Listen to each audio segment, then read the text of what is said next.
السلام علیکم ورحمۃ اللہ وبرکاتہ۔ عن ام المؤمنین ام عبداللہ عائشہ رضی اللہ عنہا قالت قال رسول اللہ صلی اللہ علیہ وسلم من احدث فی امرنا هذا ما لیس منہ فهو رد، رواہ البخاری۔ معزز سامعین کرام، دین اسلام کے اندر بہت سارے اعمال ہیں، بہت ساری عبادتیں ہیں، اور کسی بھی عبادت کے قبول ہونے کے لیے شرط اول یہ ہے کہ اس عمل کے اندر نیت خالص ہونی چاہیے۔ آپ نماز پڑھیں، روزہ رکھیں، تلاوت قرآن کریں، حج کریں، اگر نیت آپ کا ٹھیک نہیں ہے، نیت کے اندر اگر کھوٹ ہے تو پھر ایسی عبادتیں اللہ کے یہاں قابل قبول نہیں ہیں۔ نیت کے درست ہونے کے ساتھ ساتھ ایک چیز اور پائی جانی چاہیے، اور وہ چیز ہے کتاب اللہ اور سنت رسول کی موافقت۔ یعنی اگر آپ کوئی کام کر رہے ہیں تو اس کام کے اندر اس عمل کا ثبوت کتاب اللہ سے یا سنت رسول سے پایا جانا ضروری ہے۔ ابھی ہم اور آپ نے عصر کی نماز ادا کی۔ عصر کی نماز کے بارے میں دین اور شریعت نے جو رہنمائی کی ہے کہ عصر کی نماز جو ہے یہ 4 رکعتیں ہیں، اسی چیز کو سامنے رکھ کر کے ہم نے 4 رکعت نماز ادا کی۔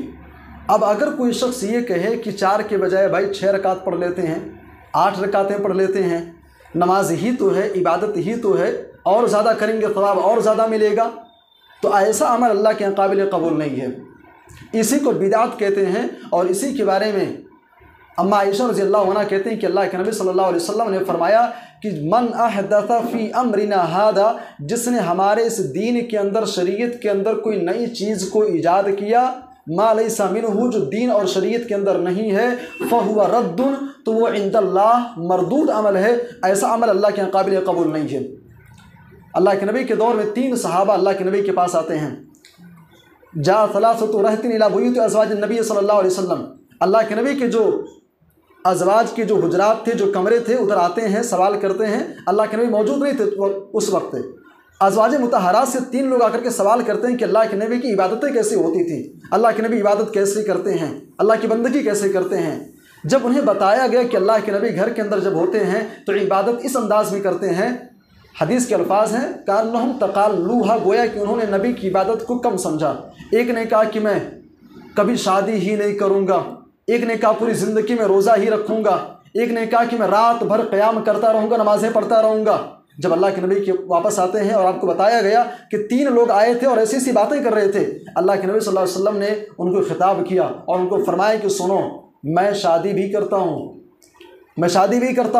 میں روزے بھی رکھتا ہوں، روزے چھوڑتا بھی ہوں، میں رات میں قیام بھی کرتا ہوں، سوتا بھی ہوں، اور تم سب سے زیادہ میں اللہ سے ڈرنے والا ہوں۔ اور آگے اللہ کے نبی نے فرمایا فمن رغب عن سنتی فلیس منی۔ آپ ذرا تصور کریں، بھائی رات میں قیام کرنا کوئی برا عمل تو نہیں ہے، برابر انسان روزہ رکھے، روزہ رکھنا کوئی غلط کام تو نہیں ہے۔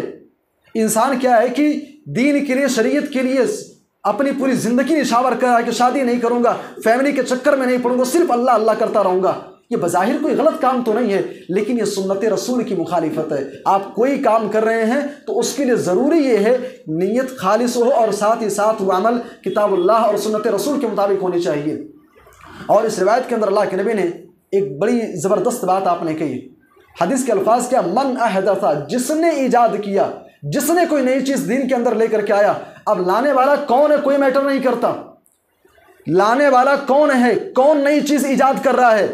آپ کی اس مسجد عمر فاروق کا امام وہ نئی بات بتا رہا ہے، یا پھر پوری دنیا کا سب سے بڑا عالم اس بات کو بیان کر رہا ہے، یہ کوئی میٹر نہیں کرتا ہے۔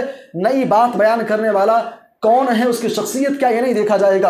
امام مالک رحمہ اللہ مسجد نبوی کے اندر حدیث کا درس دے رہے تھے، درس دیتے ہوئے انہوں نے اپنے شاگردوں کو خطاب کیا اور کہا دنیا کے اندر جتنے بھی انسان ہیں، ہر انسان کی بات کو قبول بھی کیا جائے گا اور کبھی بات چھوڑ بھی دی جائے گی، الا صاحب ھذا القبر۔ اللہ کے نبی کی قبر کی طرف اشارہ کرتے ہیں اور کہتے ہیں سنو، اس دنیا کے اندر واحد ایک ایسی ہستی ہے، ایک ایسی شخصیت ہے جناب محمد رسول اللہ کی، جن کی ہر بات کو قبول کیا جائے گا، ہر بات کو لیا جائے گا۔ بہرحال آپ کوئی عمل کرنا چاہتے ہیں تو شرط یہ ہے، ضروری یہ ہے کہ اس کے اندر اخلاص ہو، اور وہ چیز کتاب اللہ اور سنت رسول کے مطابق ہو۔ کتاب اللہ سنت رسول سے ہٹ کر کوئی چیز ہوئی، اسی کا نام بدعت ہے، اور کل بدعت ضلالہ وکل ضلالۃ فی النار کے تحت بدعت آپ کو جہنم تک پہنچا دے گی۔ اللہ ہم سب کو بدعت و خرافات سے بچائے، صحیح دین اور شریعت پر عمل کرنے کی توفیق عطا فرمائے، آمین، تقبل یا رب العالمین۔